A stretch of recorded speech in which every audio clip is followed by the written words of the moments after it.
The story begins with a large city being set on blaze. Our main character starts by saying that the world he knew came to an end on one particular day. It started out as a pandemic. On the news, a report goes out informing the citizens of Korea that 740,000 people have been infected, and they are in their 20s and 30s. The next thing that followed was a war. A lot of soldiers died from the effects, and the country ended up losing because of that. The economy started declining, and food became scarce. A lot of people died from starvation on the streets, leading to a lot of protests and commotion. The omens of the end of the world have appeared, but the one who hammered the final nail in humanity's coffin wasn't themselves, but creatures resembling game-like characters. In other words, otherworlders. The monsters attacked humans, reducing their population. But what happened next was very much predictable. When an animal gets cornered, it fights back. The humans, who are used to being on top of the food chain, having been pushed against the wall, started fighting back. Of course, they couldn't win when it came to pure physics. So, just like in noble stories, metahumans who possess special abilities appeared. But unlike the noble heroes, the calamity caused by these monsters was so great that they couldn't be contained by the metahumans available. Hence, they were not enough to end the apocalypse. 3 days later, in one of the tall buildings still left standing despite the ongoing chaos, our protagonist resides. The boy devours a bag of potato chips as he notes that the world has not ended completely. After all, he is still living normally. He gulps down soda from a can, and by his side, a lot of empty cup noodles lay. After emptying his drink, he notes to be at one great disadvantage. He says he's alone in his living room. A lot of emptied food cans are scattered across the floor. The dude sulks, noting that he's the only one living in that apartment of 100 square meters. As for his parents and grandfather, they are all outside. The particular place he's staying was bought by his father, who borrowed a total of 200 million won from the bank and dropped all of his family's assets, which totaled another 200 million won. The boy notes that the reason he is allowed in such a luxurious building, despite not being born wealthy, is because someone needs to be there for about 2 years before they can enjoy the tax benefit from buying it. It's been why he has been living there and got trapped in after the sudden apocalypse. The dark-haired dude gets pissed as he goes through his iPhone. He curses as he sees that the network reception is still bad. He then sighs and resigns to his ill fate. Suddenly, a scream alerts him, so he looks at where it's coming from. A flying creature screeches as it charges straight at his building. As soon as it gets close to the door, it opens its alien-looking mouth, revealing several tongues and teeth. As soon as our boy processes what's coming for him, he braces for impact. The nearer the creature gets towards the building, the more tense he gets. He even screams while holding up his hands before his face while still waiting for the moment of impact. The shut-in opens his eyes and looks ahead, wondering why nothing has happened. To his surprise, a blue panel pops up, informing him that a subject who hasn't been permitted entry is trying to enter the building. The creature, which is still outside, is blocked by a barrier. Another screen pops up with the title, Ultimate Shut-In, and it shows the house declaration to be in the first level, stating that no one can enter the house without the ruler's permission. Our hero breathes a sigh of relief and gets up. He notes that the reason he's been alive so far is because of his ability. He goes to the door to open it, but he is shut in. Frustrated, he kicks the door, but it doesn't budge. Seeing that the door doesn't respond to his plea, he turns around and walks into the kitchen. The MC notes that the reason he's been alive 3 days after the apocalypse is because of his building, and thanks to that, he's been completely trapped inside the house. Moments later, the dude sits in the corner of his room as he reads a panel, which tells him that the ultimate shut-in cannot leave the house. He curses at the words and scratches his head out of irritation, saying he cannot do anything. The boy looks at the emptied cans, noting that food is the problem. He recalls his fridge's electricity to have been cut off since the day before, and he has been surviving with side dishes from it. At this rate, it won't last long because perishable items will go bad if they cannot be preserved well. While biting his finger, he says that he's got only a few packets of ramen left. Suddenly, a screen pops up closely, and he looks at it, informing him that he has hinted at a Kallen, a level 23 monster. Due to that, he was said to have obtained a great amount of experience, and his skill level has increased. Surprised by what he displayed before him, AR Prices gasp in shock as he reads the words. He then gets up shortly and checks through the window for what has become of the monster that tried to attack him earlier. Peering down through the glass, he sees the corpse on the floor and it's being pillaged by a lot of goblins. He cringes at the disgusting sight, wondering if he ended up hunting it because it crashed into his house. Different screens start popping up one after the other, with one informing him that he has obtained a new skill. Another says that the loot nearby has met the requirement. A new screen pops up, calculating the loot. Suddenly, the monsters below start screaming as if enraged by something or someone, confusing our dark-haired dude. Their cries go on, and it is like they are in immense pain. Finally, the loot calculation ends, and a new screen pops up, informing him that he has earned a whopping sum of 2,232,411. The amount is said to be deposited into the wallet of the ultimate shut-in. The slim-looking kid asks rhetorically about the turn of events, but without much time passing, the light in the building is restored quickly. He glances around. Then a new notification drops in, showing that the house declaration has upgraded to level 3. The rule still stands, indicating that no one can enter the house without the ruler's permission. Now, a new skill has been added, called Dignity Preservation, which is at the base level. The excuse given was that, in order to preserve his dignity, half of the house's functions will be restored. The shut-in's wallet has been maxed out, and as soon as he reads that some of the house functions have been restored, he clenches his fist with excitement and runs to the kitchen. He tests the tap and sees that water is running. He also checks the electric cooker and tells with tears of joy that the house has reverted to what it was like before the world ended. Bro kneels on the kitchen floor as he cries tears of joy. He then picks his smartphone to check if the network is working, but he sees that it's still useless. He sighs as he rubs his head out of frustration, but then he spots a flash not too far from the bin. Quickly, he rushes over to his computer and plugs the device into it. He has multiple monitors placed side by side. Going through the content of the flash, he sees a picture of his mom holding him when he was a baby. The next picture was when he started schooling. He beamed a smile at his mother while holding her hand. Another one was when he was a grade schooler and took a picture with his dad and mom. Lastly, there was a photo of his birthday, which was a bit recent. In it, he was blowing out his candle while with his parents. After going through the photos, he sighs while glaring, noting that he needs to bring his family into the house no matter what. He stands up from the chair and goes to the balcony while staring outside. He says it's a necessity. Suddenly, he sees a pop-up indicating that he has gotten a new skill called the Store. Although it's at a base level, the description says that he can buy items listed there at original prices. Surprised, he stretches his hand towards the instruction, and it shows him his current balance, asking him to list his first item. Pondering on what to do, the shut-in reaches forth his hand and touches the shop logo on the panel. He concludes that the amount displayed before him is connected to the wallet. Rather than proceed with the deal, he walks towards the balcony door and opens it. Immediately, a notification pops up, followed by a barrier telling him that he cannot leave the house. Holding the railings of the balcony, the dude sees the barrier closely, noting that his thoughts didn't work. He thought his skill level went up a bit so he'd be able to get out, but he can't get out. Despite looking a bit disappointed, he believed that if he hunts monsters, his level will increase, and he'll get a new skill along the line. He believes that one of the skills will be able to let him go out. For the time being, he asks how he'll kill monsters in his state as he spots the goblins and the creatures flying around the vicinity.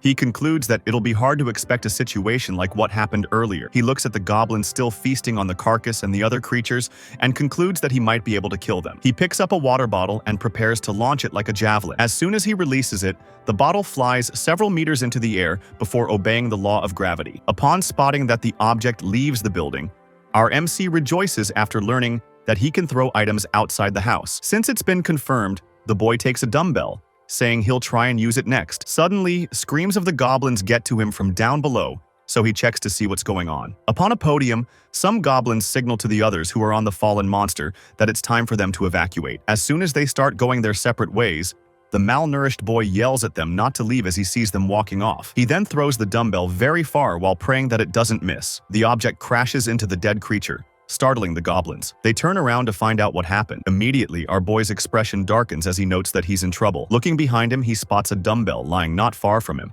and says it's the only one left. He contemplates on what to do since it's the only item that can kill. The dude also confesses that he isn't strong enough to throw TVs and computers out of nowhere. A goblin scream interrupts his thoughts, and when he looks down to see what's going on, he spots multiple goblins rioting and pointing to him as the source of the abrupt noise. Upon noticing, the boy starts wielding buckets. As for his adversaries, they are commanded by one of the goblins to charge at our boy. Since the creatures have started coming closer, the shut-in sees when they fall into his range. Suddenly, a store opens up on a floating panel, asking him to list his item. The boy finally touches the list item icon, and he is asked if he wants to carry on to start. The blue floating panel scans the last dumbbell and records the data on the store. A screen pops up showing him the image of the dumbbell. The price labeled on the dumbbell is confirmed by the scrawny kid to be the same as when he bought it online. With that, the boy learns of the system's market rate to be the same as before the world ended. The dude then selects 2 of the listed items and buys them. The same way it took to scan the weapon is the same way it produced more dumbbells. Upon spotting that his plan worked, the dude rejoices like a child and quickly tests the weapons to confirm their originality. Within moments, he throws a dumbbell out of the balcony and it falls, crashing squarely on the head of a goblin. The singular accelerated move led to the loss of life of the unfortunate creature. Immediately, 3 notification screens pop up, with one informing him that he has hunted a goblin of level 7. Another says he has gained experience. Lastly, 3,345 won have been deposited into his account. Rejoicing like a kid, the guy clenches his fist as he jubilates. As for the other goblins, they growl at him for unaliving their comrades. He then returns their anger by tossing more bells at the creatures, but they evade the attacks like a plague. Our dude curses under his breath since his attack didn't work, so he ends up buying 3 sets of dumbbells. Without wasting time, he throws the weapon again, and it successfully strikes down a fodder. As usual, notifications pop up, informing the boy of the level of the goblin and the amount that has been deposited into his wallet. This time around, he gets a notification that tells him that his skill level has increased and he has obtained a new skill. The new ability, this time around, is known as storage. It is an alternate dimension used for storing items. Seeing that it's a new ability, the dark-haired boy doesn't waste time in testing it out. He starts by picking a dumbbell and trying to place it in the storage. After confirming his choice, the dumbbell disappears from his hand, and he is told that it's in the storage. He also requests for it back, and it is successful. After testing it out, the dude grins, since one of his wishes has been accomplished. His smile changes from being very pure to that of a villain. Some time passes, and he opens the storage with his hand stretched forward. The dude releases the dumbbells and they rain like disaster, nuking every goblin it came into contact with. While the bloodbath went on, a lot of pop-ups appeared, indicating the number of slain goblins. By the end of the day, 54,616,161 had been deposited into his wallet. He was then asked by the system if he'd like to list additional items. Our guy says yes, while beaming a smile as if trying to woo the girls in his vicinity. The shut-in has already listed 10 items. After the shop opened, he had his foodstuffs and provisions scanned, then purchased a lot more of each of those items. Lastly, he had them stored. While standing in his living room and going through his store items, he says he sold the dumbbell he used to defeat the goblin. Looking closely at the amount in his wallet, he sees that 1 won is missing and starts pondering if it costs money to keep the electricity of his house running. He looks back at his kitchen and notes that the electric, gas, and water bills must be due to the refrigerator. The boy grits his teeth as he knows what it's like to be a proper adult. He starts by cursing the goblins, remembering that after he massacred most of them, they ran away and abandoned their old home.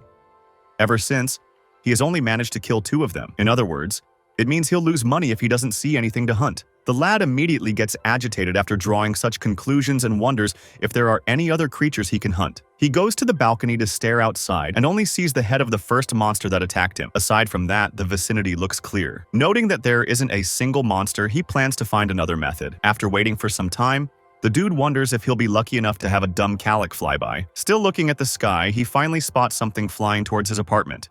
The boy runs inside as he says that he hasn't been abandoned by Goth. He quickly picks up a ladder that has a mirror strapped onto it. The flying creature, who happened to mind its business, sees the glint directed at it and heads toward it based on instinct, screeching like a halted tire. Upon seeing that his bait worked, the boy marvels while watching his prey get closer to his building. Within seconds, the creature collides with the building. Or so we thought. It was stopped by a barrier. Still watching the creature scream since its entrance has been blocked, our protagonist smirks while thinking that if things go as planned, then it's a done deal. Still watching the size of the monstrosity, our boy says he'd level up if he kills the creature. Suddenly, he is pushed back by the wind from the creature's wings. The thing sends him a couple of meters away, so he gets up after seeing no sign of the calicon and goes to the balcony. Upon getting there, he sees a crack on the wall and discovers it to be caused by the creature's talons. Just some meters above, the monster stands perched to the building wall.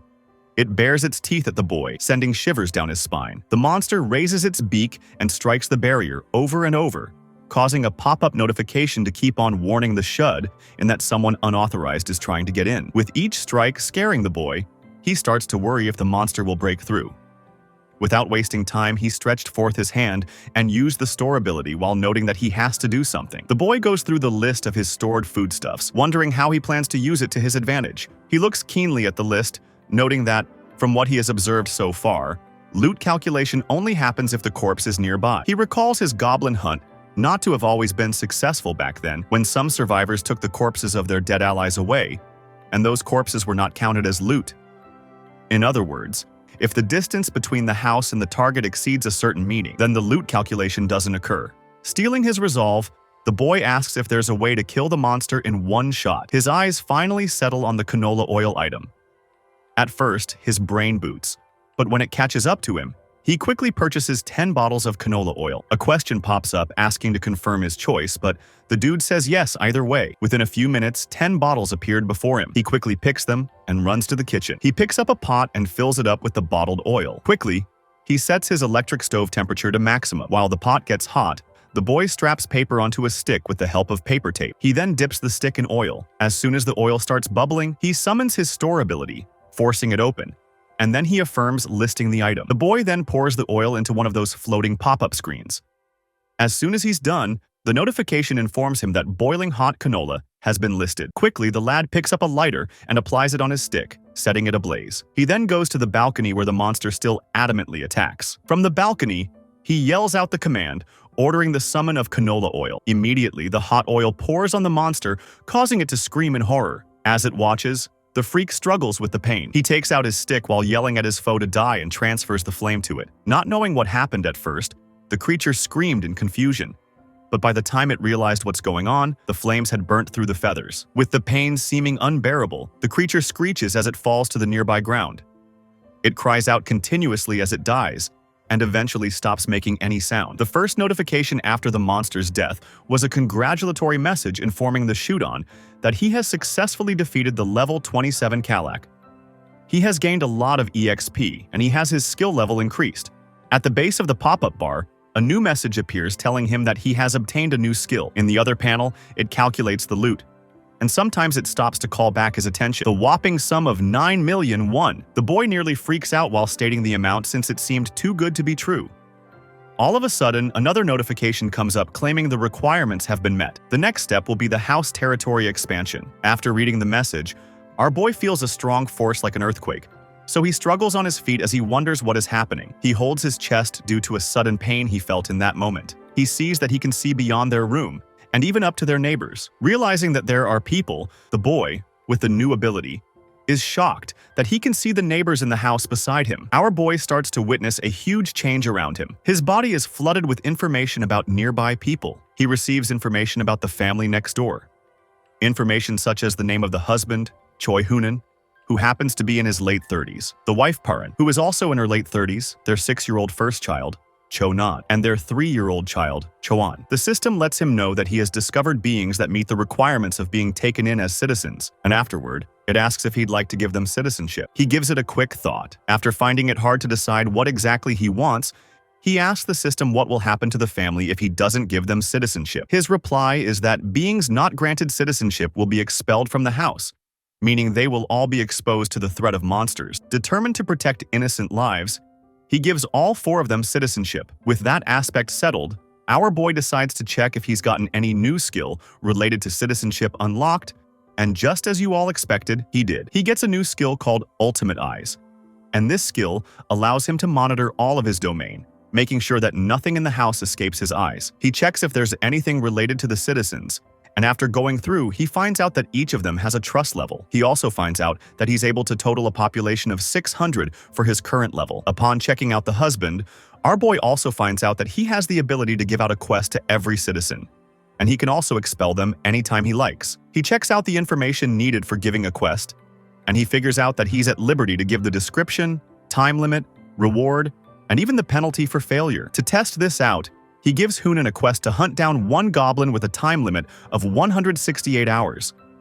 The reward for this is a small amount of EXP, and no penalty for failure. Before giving out the quest, he decides to check how far he can go with the penalty, and surprisingly, he's able to go as far as unaliving them. Luckily for Hoonan, our boy decides to hold back on the quest. Seeing how far his ability so far is, He wonders what he'd do next. He decides to check out his newly acquired citizens using the ultimate eyes. In the other room, the entire family happens to be completely afraid of what's going to happen next. Hu continues to ask her husband what they're going to do next, as they lack basic amenities such as food and water. He tells her to stay in with the kids and wait while he goes out to get them water at least. But she completely disagrees with this, telling him that it's a dangerous task. He makes it known to her that they don't have any other choice, and so Nan confirms it when she reminds her parents that she's thirsty. Hunan strengthens his resolve to go out there, and all that's left for him to do is to assure his family that he'll make it back alive. He tells them to trust him because he won't come back empty-handed. Knowing that these are just empty words to keep the family at peace, Juan finds it hard to hide her discomfort.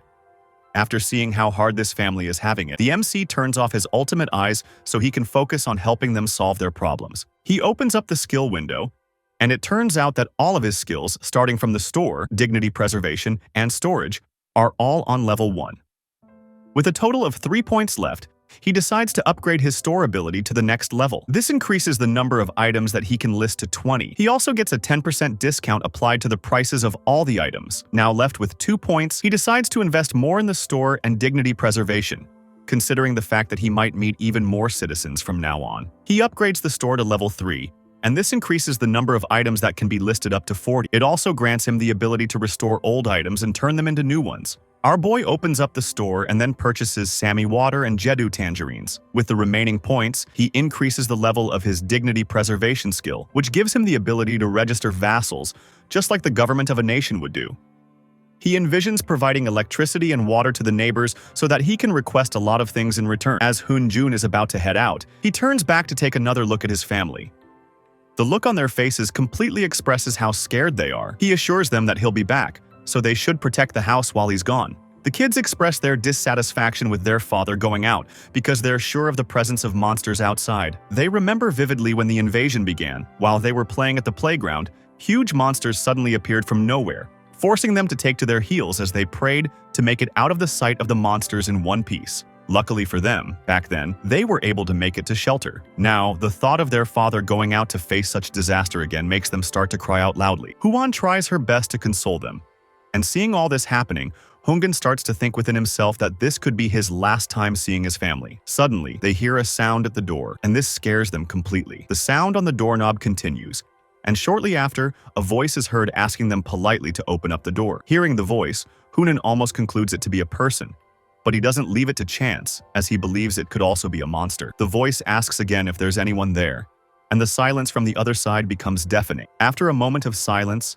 Hunton starts to wonder if the person is gone. Suddenly, the door breaks open, forcing the man of the house to protect his family. Our boy walks in like he's their savior, and while they're all still cowering in fear, he calls their attention to himself politely with a smile on his face. He introduces himself to them as Kim Yan, their next-door neighbor. He hands them a bag of water and tangerines before asking if they can give him the chance to talk after they eat and drink. The man of the house sees this and knows that there's no reason to refuse it, as it's all they need. So, he humbly accepts the offer before welcoming our boy politely. The two little kids look completely scared as they hide behind their dad. With all of them sitting around the table, Yan notices that he also gave the girls a big shock with his appearance. He also notices the smart idea put together by the head of the house, and it happens to be the completely blackout curtains. The little idea proves to be a great one, as it really does reduce the chance of them being attacked by monsters. The first agenda on his list happens to be lighting up the whole place, and he does that easily by just focusing on the bulbs until his eyes glow. Immediately, the entire room becomes lit up. For starters, he hands them bottled water for the entire family, most especially the kids. After they've all settled, he hands the kids tangerines, asking if they like them. With both of them looking uncertain, he hands it over to them. Sean receives the tangerine and thanks him for it. Her mother then offers to help her peel the fruit, and afterwards, she gives her a slice. The sweet and succulent feeling of the tangerine in Sean's heart sparks up her entire body and lights up her face. Seeing how happy her younger sister is, Nan starts to drool as she awaits her share of the tangerine. Her mother then hands over a slice to her, and just as we all expected, she suddenly has joy written all over her face. Yan then receives a notification telling him that all four of them have had their trust in him increased. One notable increase amongst them happens to be that of Sean, as her trust level shot up to 57. As a result of this, she also unlocked loyalty, taking her loyalty level above 30. With these recent developments, the system lets our boy know that the little girl has fulfilled the requirements to be registered as a vassal, but he disagrees with this as he considers her to be too young. Unlike citizens, he only has the chance to register 10 vassals, so he needs them to be at least on the level of Hungan so that they can execute his orders. One little problem our boy is faced with now is the fact that the big-bellied man has a lower trust level compared to his youngest daughter, so he needs to find a way to make the man trust him more. He excuses the man to the corridor so they can have a private discussion. In the corridor, he asks the man if he received the citizenship, and the man replies, saying his whole family received it 30 minutes ago. Just before they received it, they couldn't move their bodies for a short while. Jan promises the man that he'll help him return to the life he had before all this. He lets him know that he can make sure that monsters won't invade his house. Knowing that things like this don't come for free, the young man asks what he needs to do in return. Our boy asks him if he's still willing to try, even if he might lose his life while doing it, and the man assures him that he'll definitely do it. He lets the MC know that he was already having to go out to get food and water for his family, and at that point, he had already put his kids on the line. Jan smiles in satisfaction, and afterward he asks about the golf club that was in Hun's hand earlier. He asks how much it costs, and when he learns of the cost, he concludes that it's too expensive for him to list in the store because, right now, he needs to save money for the future. He then asks the young man if he remembers the day the monsters appeared, and it turns out that he does remember it as clearly as day. He notes that it was on a weekend, one he can consider to be the most horrifying of his life. Our protagonist then concludes that he believes the only survivors are those who stayed at home on that day. From his analysis of earlier battles, he was able to figure out that a single goblin doesn't possess much strength, as their levels are also lower than an adult male. He also figured out that the real weapon of a goblin would be that they always move in groups, and this happens to be the same for humans. Knowing this, he decides to prioritize growing his army first. The first order Mr. Choi gets is to join hands with his savior to look for survivors together. Yan's apartment happens to be at the top of the building, and later in the evening, he gets a notification telling him that Hoon Jun's trust has increased. As he lies down on his bed, he wonders if he'll eventually be able to meet his family members as he continues to take people in slowly. Suddenly, he hears a loud voice outside, and then he goes to check it out. Upon getting to his balcony, he's met with a surprising sight of people going hand in hand against multiple goblins. He thinks about helping them, but it turns out that it'll be harder than it looks. To his surprise, these humans attack the goblins like a bunch of skilled fighters facing primary school children. Using a baseball bat, one of them lands a headshot on a goblin, taking the monster out in one shot. Another one attacks using a bow and arrow to fire 2 arrows in one strike, taking out 2 goblins accurately, with the arrow piercing through their heads. The third one picks up his bow and arrow and uses it to smash the goblins, forcing the other ones to run for their lives in the face of complete defeat. The lady using the bow and arrow notices something moving around her, and as she tries to attack it, she finds a bag of chips lying on the floor. Ian waves down at them from his apartment, letting them know of his presence. And while he's at it, he hears a knock on his door. He goes on to check it out, and it turns out to be his new ally. Just as Hun Jen is about to make his way into the room, he gets restricted, and immediately after, he gets a notification from the system telling him that he's unqualified to enter the house. His master starts to wonder if this means that no one can enter his house at all, or if it's only those registered as his vassals who have the right to enter his house. He informs his master that, just as he had requested, he has brought everything that could be used as a weapon in the box. Our boy picks up the box from his hand, and upon checking it out, the content includes various objects like knives. The protagonist then opens up his store and orders 5 bottles of water and 5 packets of ramen. He packs them all up into the carton and instructs the young man in front of him to take them to the first floor and place them at the entrance. The young man raises his concern, asking if such a mission wouldn't be too dangerous considering the presence of goblins. Ye then replies, saying it's fine. He assures him that from his observation the goblins are only active in broad daylight. That aside, he's sure of the safety of his underlings because of the presence of these skilled fighters outside the building. Deep within himself, he knows that he must bring these people over to his side, and the first method he plans on using is to lure them in with food, making them have no choice but to look for him once they realize he has food. He tells Soen's father that he has a plan in mind, so all he has to do is to take the supplies down to the first floor, leave it there, and come back up. Before the man left, he decided to do something nice for a guy like him. He opens up his quest window and assigns this task to him as a quest. The time limit for this quest is set to 24 hours, and the reward is a small amount of EXP, with no penalty for failure. A notification about this quest reaches him, and Yin lets him know that doing it will get him things like EXP, similar to leveling up in a game.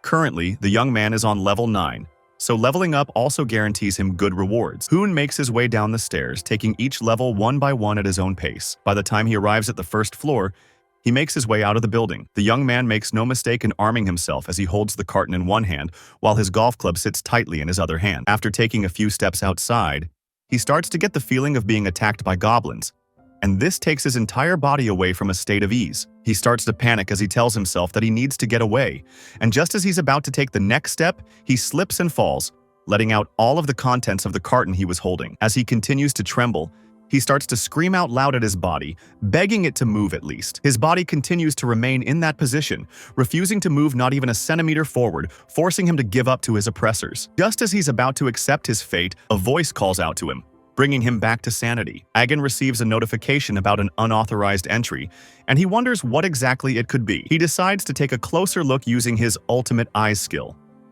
With this, he's able to confirm it to be the 6 fighters he sent Hungan to deliver supplies to. As soon as they enter the building, the lady who saw the ramen packet earlier instantly remembers it to be the same as the one where the ramen packet came from earlier.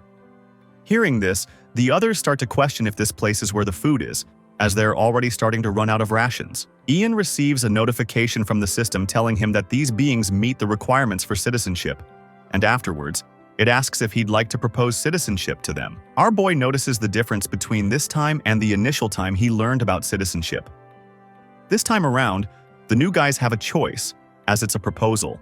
But earlier, he was able to forcefully grant citizenship to those who were caught during the expansion of his territory. He finds it hard to make a decision this time, as the people he's trying his best to keep on his side have a choice to either accept or reject his citizenship. While he's still struggling to figure out what to do, a message comes in on the intercom from the man who happens to be on a quest. A brilliant idea comes to our boy's mind, one which is supposed to see him come out victorious. He edits the initial quest he gave earlier. This time, he tells Hungan to treat the 6 guests to a meal. After receiving this new quest, he turns to the visitors and directs them towards his place. On their way, Yan proposes citizenship to all 6 of them.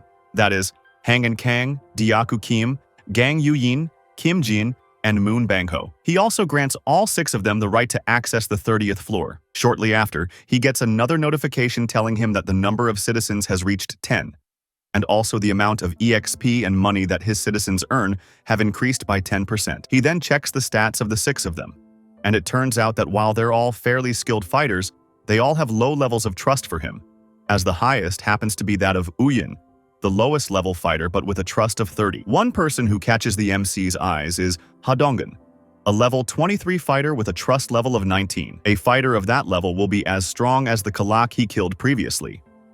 He goes on to check this gentleman's ability, and it turns out that he's skilled at baseball throw, a D-rank metahuman who has the ability to consume stamina to increase the power of the ball by 3 times. It is important to note that, in reality, depending on who throws the baseball, it's an item that could become a weapon. If the skill multiplies its power by 3 times, it'll be perfect for killing monsters. Considering Dongjan's trust, he believes it's something he can increase slowly. In the meantime, he sets the EXP distribution rate for all 6 of them to 70%, and all that'll be left for him to do is to give them quests to hunt monsters. Now, doing this will allow him the chance to just sit down and earn both money and EXP as if he's auto-hunting in a game. He gets another notification telling him that Dongjan's trust has increased, and this surprises him. Hinan and Gang's notification also falls in, as their trust increases too, and this leaves our boy puzzled. Hunan welcomes the visitors to his home, and while his wife is puzzled as to what's going on, he assures her that all is well, telling her that he'll explain later on. But for now, she just has to prepare some food for the visitors. After she had made her way to the kitchen, one of them asks Hungan about Yan, and he replies, saying he's not sure what kind of person he is, as he doesn't know anything about him other than the fact that they're neighbors. He goes on to mention that he is quite an interesting person, as all they have right now is thanks to his help. Hearing this, the visitor concludes that Ihan is a metahuman too, who has an amazing ability to be capable of things like this. He makes up his mind to impress him no matter what, seeing that he's someone who is powerful enough to provide electricity, food, and water. Hunan asks if they'd like to take a shower while they're waiting for their meal to be ready.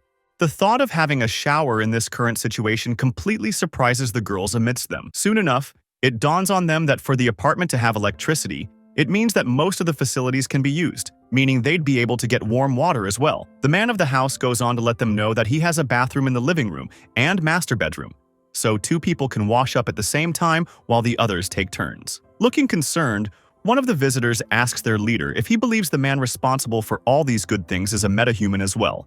And the reply he gets is that it's likely, considering that his ability is more powerful than his. One idiot tries to cheer him up by telling him that all they need to do is to give him a good beating, but he immediately gets shut up. The lunatic is then reminded that they should be trying to impress him, if anything, and not pick a fight against him.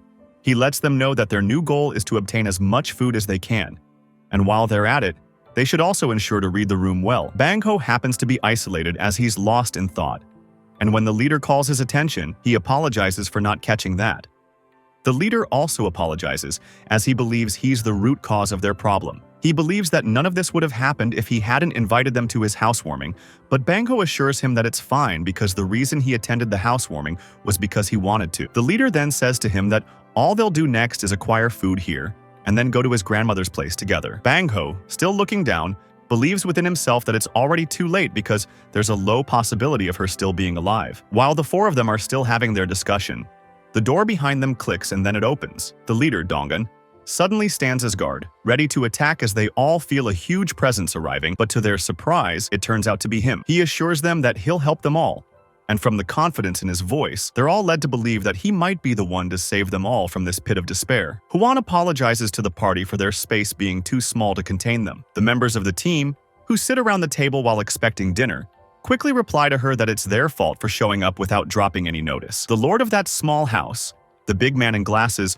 walks towards the crew with some plates, informing them that the food is coming right up. He starts dropping the dishes on the table, and the guests stare at it in awe. The wife, who is told impromptu to make a meal, shyly scratches her head as she tells them that she doesn't know if what they've prepared will suit their tastes. In front of the guests are dishes that look like they took several minutes to make. They've got omelet, veggies, boiled rice, meat, and egg rolls. One of the guests uses her chopsticks to touch the egg roll and drools while looking at the cuisine before her. Without being able to hold herself back, the girl starts praising the food, calling it amazing and speaking like some hipster gal. Quickly, the hostess humbly passes the praise to Ian, saying that it's thanks to the ingredients he gave her, and if not, she would have served only rice and tangerines. As for Ian, he sees the woman's trust for him has risen in number up to 50.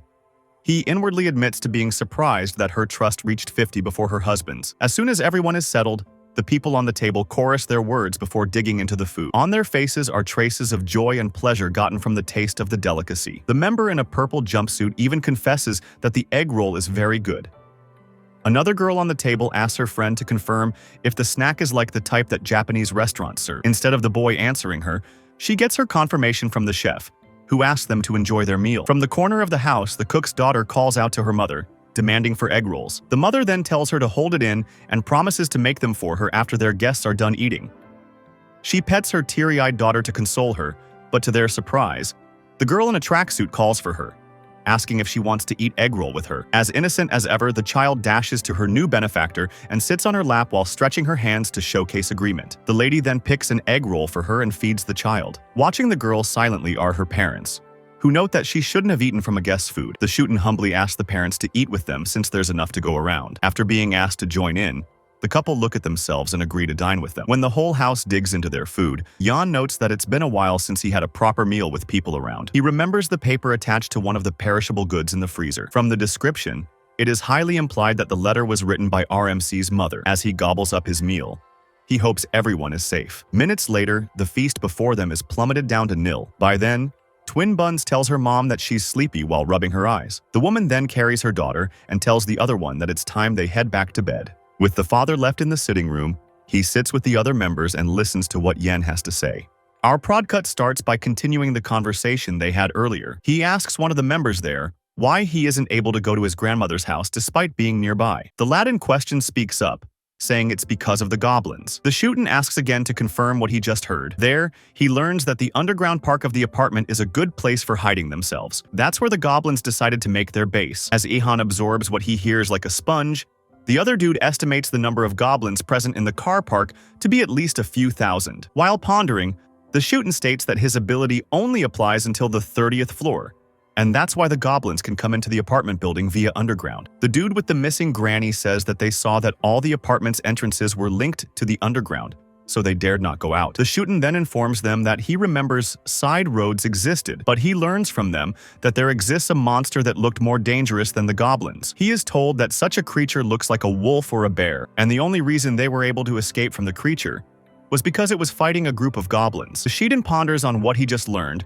and tells the worried boy that they'll have to confront the creature at some point. The dude agrees but says that they are limited. Confused, Yedeon asks them what they mean, and he has replied that they use bows and throw baseballs. These are items that they'll run out of eventually. The party looks depressed after voicing out their issues, but to their surprise, the Shuin tells them that he can resolve the problem for them. He asks them if he can take a look at their arrow and baseball, and they immediately hand the items over to him. As soon as he touches the baseball, the pop-up screen shows up, asking if he'll list the item. He accepts the request and then tries doing the same for the bow, but the system charges 11,531 for it. Still, he accepts and lists the bow. Then he asks them if they can all use bows. They all look at him speechless, so he carries on with the plan, purchasing 5 sets of bows and arrows. As he drops the new sets of weapons on the table, he tells them to take the current chance to practice if they can't use the set items, since they'll be using them from that moment. The Shootin stares at the new pop-up screen, which shows the names of the party members, indicating that their trust levels have increased. Seeing the boss's power up close, a member of the party is shocked by his powers and believes that if they work for the Shootin, they might be able to save his grandma. The dude, whom they want to rescue his grandma, goes by the name Moon Bangho. His trust has increased greatly. The rest of the party members marvel as they pick up the weapons, noting that their hunting speed will increase, and they won't need to put themselves in danger to retrieve used arrows. While the joyful atmosphere continues, Yan raises his hand, interrupting them, saying that before they move on, they'll need to greatly reduce the number of goblins. Bangho agrees with him, but asks when they are to start hunting the creatures. The Shootin folds his arms as he declares that the hunt will be the following day. The party is shocked because it seemed too soon, but the housemaster tells them that the faster, the better. While one of them wanted to bring up the event happening too soon, the Shootin cuts him off by saying that they'll save the boy's grandmother the following day. The party then asks how they plan to do as he said, and the MC says they'll use a bait strategy. The party members absorb what they've been told, and some of them agree that it might work if only things go smoothly. A system screen appears, interrupting the Shootin, saying Choi Hungan has completed his quest and 30,000 won has been rewarded. Surprised, Yan learns that money is required, and if he has enough, he can raise the level of his citizens. He then concludes to only raise it when it's needed. Choi's trust data reaches the Shootin,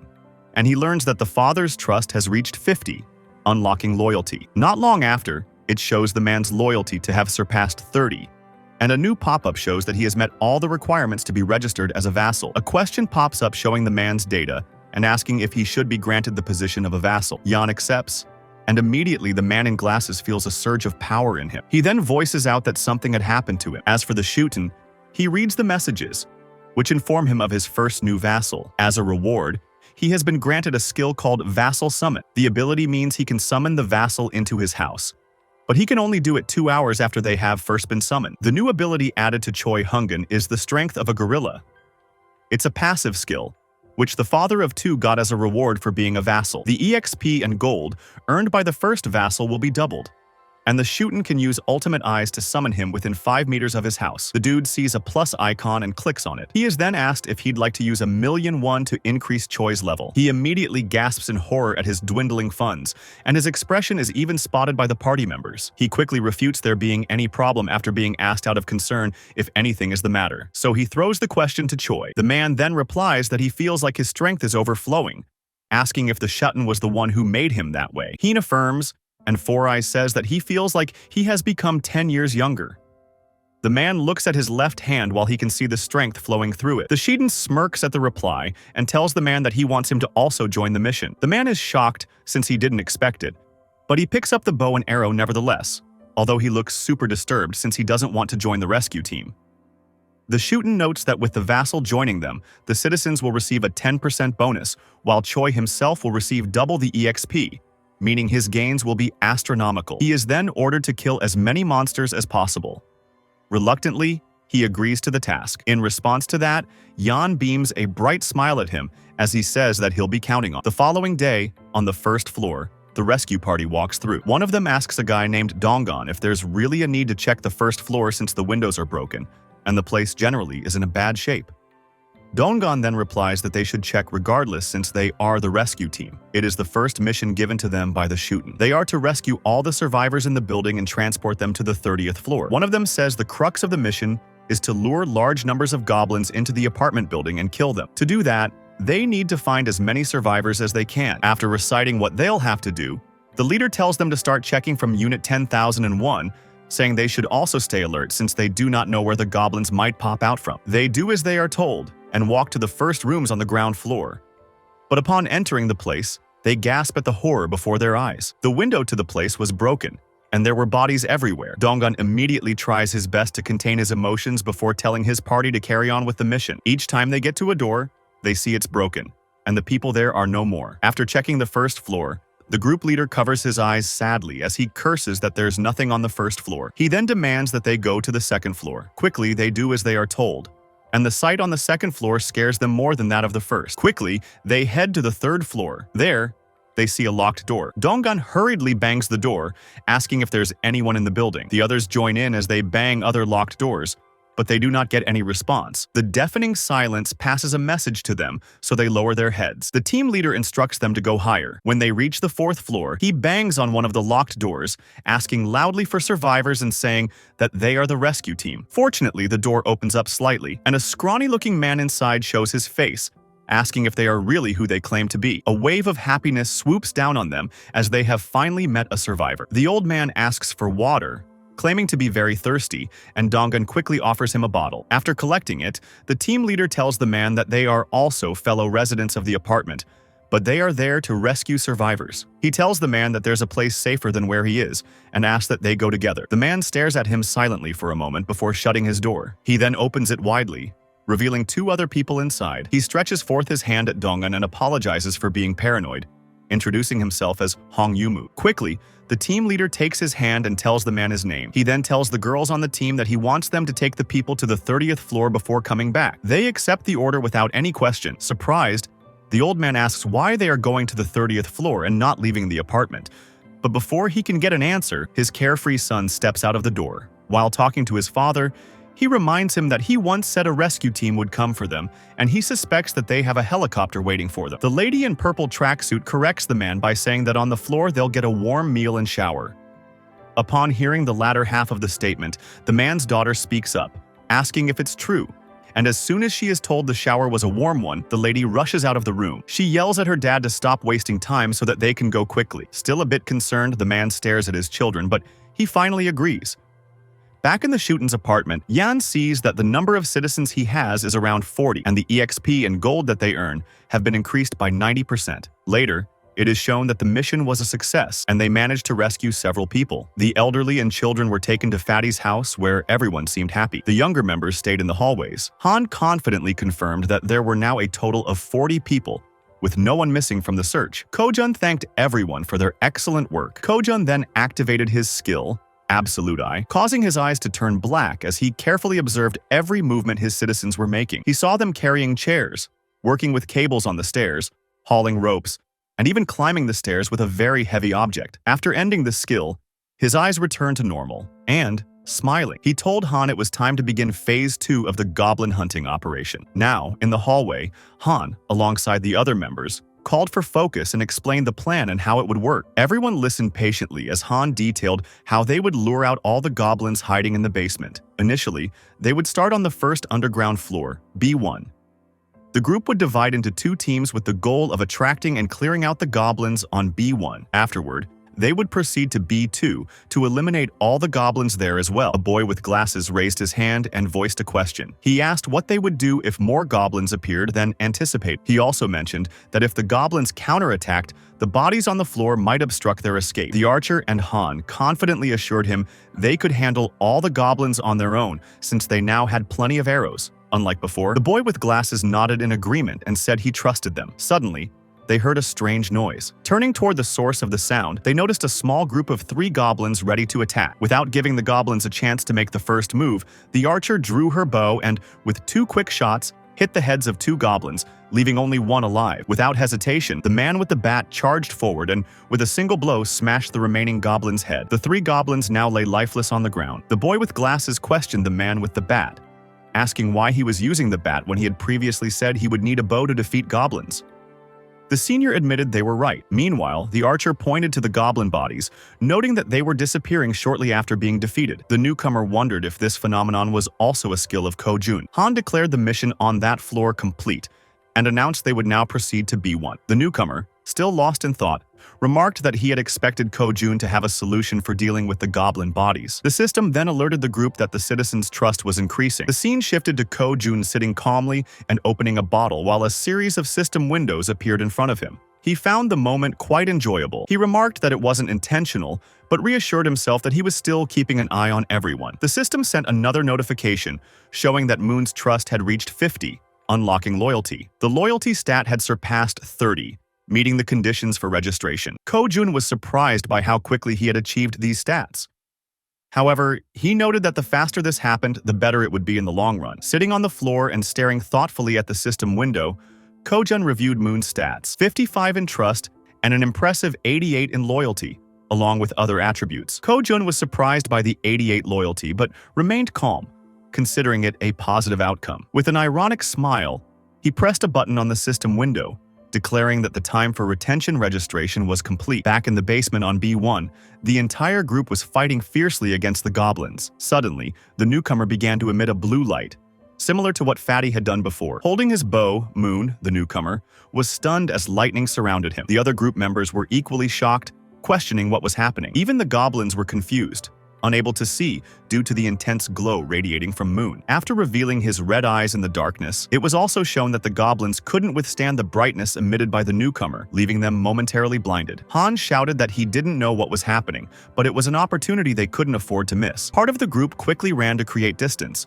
while others stayed behind to eliminate the goblins using their bows from a long distance. Both archers had deadly accuracy, aiming only for the goblins' heads. The archer, visibly furious, performed a swift maneuver that took down several more goblins. Seeing what had just unfolded before them, the goblins became enraged and charged forward to attack. Despite the number of goblins they had already killed, their numbers only seemed to increase. While running, the group realized the sheer aggressiveness of their opponents and remarked how they hadn't expected them to be so relentless. The archers shouted, ordering everyone to retreat to the emergency stairwell, while the man with the baseball bat speculated that all the goblins from the B2 floor had likely converged on their current location. Reaching the emergency stairs, the group ascended frantically without daring to look back. To slow the goblins' advance, Han held the door shut. One of the goblins managed to wedge its hand through the gap and sarcastically asked if Han was holding the door by himself. Hearing this, the boy with glasses and the man with the bat joined Han to push the door shut. The goblins, however, were slowly forcing the door open. While the group struggled, they admitted it was getting increasingly difficult to hold it shut due to the overwhelming number of goblins. Suddenly, a voice from behind reassured them of help. It was Fatty, using the gorilla strength ability Ko-jun had granted him earlier. As he channeled the ability, Fatty single-handedly held the door and managed to block the goblins' advance. Han asked if he would be okay, and Fatty urged them to hurry up the stairs. Despite his superhuman strength, Fatty was sweating and straining to hold the door with all his might. He focused and declared that it was his duty, one he had to fulfill. Finally, Han called out to him, letting him know everyone was safe and telling him to come up the stairs as well. Without hesitation, Fatty turned his back to the door and began running up the stairs. However, midway up, he tripped on a step and fell to the ground. Just as the goblins were about to catch up to him, lying on the ground and almost within the goblins' reach, Fatty shouted at his friends to leave him behind and continue the evacuation. While Han hesitated, trying to decide what to do, someone suddenly and without hesitation rushed down the stairs to help. It was the boy with the baseball bat, who, with a single powerful swing, smashed the goblin threatening Fatty. He called out to Jun, urging him to hurry and extended a hand to help. Still on the ground, Fatty tried to crawl closer to his rescuer, but one of the goblins managed to grab his leg. Before he could even react, Fatty vanished without a trace, leaving his savior stunned and speechless, unable to comprehend what had just happened. Looking ahead, however, the goblins continued advancing in an unrelenting horde. Suddenly, one of them leaped toward the boy with the bat, but he swung his weapon and struck it down midair. Meanwhile, the other group members provided support with their bows, urging Dyaku, the boy with the bat, to move faster. Running in desperation as the goblins closed in, Han and the archer shouted frantically, pleading with him to hurry. Clutching his bat and without looking back, Dyaku pushed forward, racing up the stairs.